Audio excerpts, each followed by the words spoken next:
Hi friends, வீட்டில் பழைய இட்லி இருந்தால் சூப்பராக பசங்களுக்கு வெரைட்டியாக செஞ்சு கொடுக்கலாம். வாங்க எப்படி பண்ணலான்னு பார்க்கலாம். நான் ஒரு 5 இட்லி எடுத்திருக்கேன். இந்த மாதிரி குட்டி குட்டியாக கட் பண்ணி வச்சுருக்கேன். பஜ்ஜி போண்டா மிக்ஸ் எடுத்துக்கோங்க.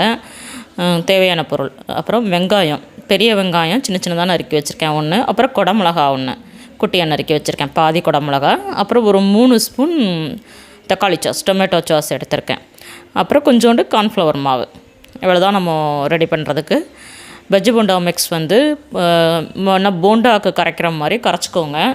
இது நீங்கள் பஜ்ஜி போண்டா மிக்ஸ் இல்லைன்னா மைதா மாவு, கார்ன்ஃப்ளவர் மாவு இதெல்லாம் போட்டு கூட கரைக்கலாம். ஆனால் அதெல்லாம் எதுக்கு, நமக்கு வேலை ஜாஸ்தி. பஜ்ஜி போண்டா மிக்ஸ்னால் நல்லாயிருக்கும்.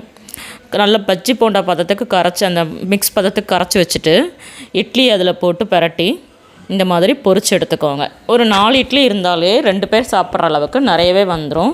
இதை நீளமாக நறுக்கலாம். ஆனால் அதை விட இந்த மாதிரி நறுக்குனிங்கன்னா சாப்பிட்றதுக்கு ஈஸியாக இருக்கும், டேஸ்ட்டாகவும் இருக்கும். இதை நீங்கள் இப்படி ஈவினிங் ஸ்நாக்ஸ்க்கு இப்படி இட்லியை பொரித்து சாஸ் தொட்டு கூட பசங்களுக்கு கொடுக்கலாம்.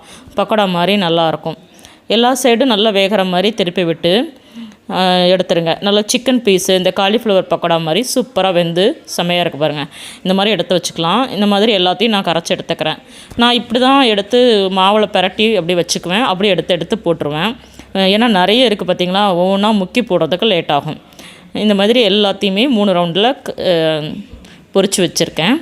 இப்போ நம்ம ரெடி பண்ண ஆரம்பிச்சிடலாம். கடாயில் ஒரு 3 ஸ்பூன் எண்ணெய் ஊற்றி பேருக்கு பெருஞ்சீரகம் போட்டு கொஞ்சோண்டு கருவேப்பிலை தாளிச்சிக்கோங்க.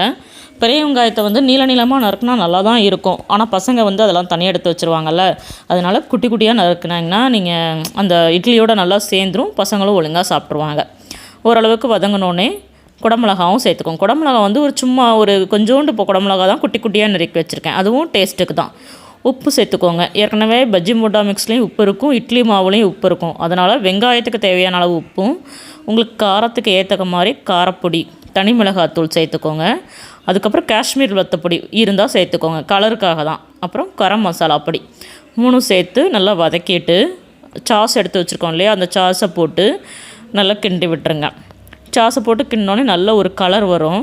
அப்போ லைட்டாக தண்ணி ஊற்றி நல்லா கலந்து விட்டுட்டு கிண்டி விடுங்க ஓரளவுக்கு.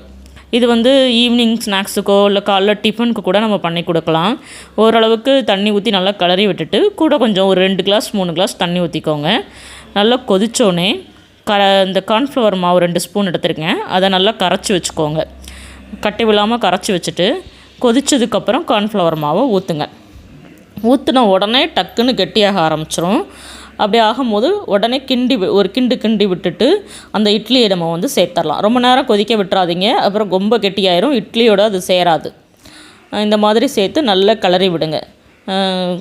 காயை கிண்டுற மாதிரி கிண்டாதீங்க, முன்னாடி பின்னாடி அப்படி எடுத்து விடுற மாதிரி பண்ணுங்கள்.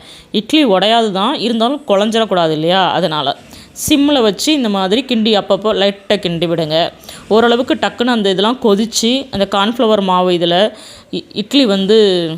இட்லிக்குள்ளே அந்த கிரேவியை நல்லா இறுக ஆரம்பிச்சிடும். நல்லா இந்த மாதிரி சிக்கன் கிரேவி மாதிரி சூப்பராக ரெடி ஆயிடும். இதை இப்படி நம்ம பசங்களுக்கு ஸ்போக்கோ இல்லை ஸ்பூன் வச்சு சாப்பிட்டுக்கலாம்.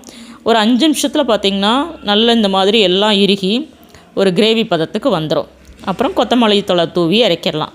வெங்காயத்தாள் கிடச்சா வெங்காயத்தாள் சேர்த்துக்கோங்க. இங்கே அப்பப்போ வெங்காயத்தாள் கிடைக்காது, அதனால் கொத்தமல்லியில் சேர்த்துருக்கேன். சூப்பரான இட்லி மஞ்சூரியன் ரெடி. வீட்டில் பசங்க லீவ் விட்டாச்சு, ஏதாவது செஞ்சு தாமான்னு கேட்பாங்க. காலையில் வச்ச இட்லி இருந்ததுன்னா சாயங்காலம் அது ஸ்நாக்ஸ்க்கு பண்ணி கொடுக்கலாம், இல்லைனா நைட் டின்னருக்கு பண்ணி கொடுக்கலாம். ஒரு 10 நிமிஷத்தில் ரெடி ஆகிடும். ட்ரை பண்ணி பார்த்துட்டு சொல்லுங்கள். பாய்.